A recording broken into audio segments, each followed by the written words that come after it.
वांगीतील विविध समस्यांबाबत मनसेच्या वतीनं निवेदन, अन्यथा ग्रामपंचायतीच्या कार्यालयासमोर ठिय्या आंदोलन करणार।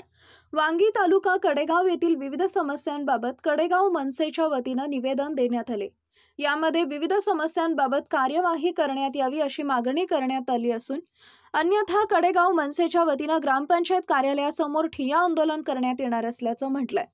वांगीतील मेन चौकातील बंद असलेले लाईटचे पोल चालू करावे, गावच्या यात्रेत जास्त गर्दीच्या ठिकाणी सीसीटीव्ही कॅमेरे बसवणे, महाराष्ट्राबाहेरील राज्यातून आलेल्या लोकांचे रजिस्टर नोंद ठेवणं, तसेच त्या लोकांचे आधार कार्ड, पॅन कार्ड, किती दिवस ते गावात राहणार आहेत त्यांची नोंद ठेवणं, गावातील मेन गुरुवार पेठेत लबरी गतिरोधक बसवणे, तसेच गावातील एसटी स्टँडची स्वच्छता राखणे, एसटी स्टँड येथील जागा जेसीबीच्या सहाय्याने मुरुम टाकून लेवल करण्यात यावी, जिल्हा परिषद शाळेबाजूस असणारी तंबाखू व गुटखा विक्री बंद करण्यात यावी अशी मागणी कडेगाव तालुका मनसेच्या वतीनं ग्रामपंचायत वांगी यांना करण्यात येत आहे।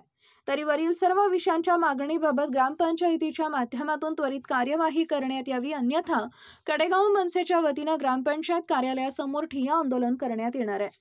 Power Marathi news network, Shivraj Mohite, Kadegaon. एकच नजर, चौफेर खबर। Power Marathi news.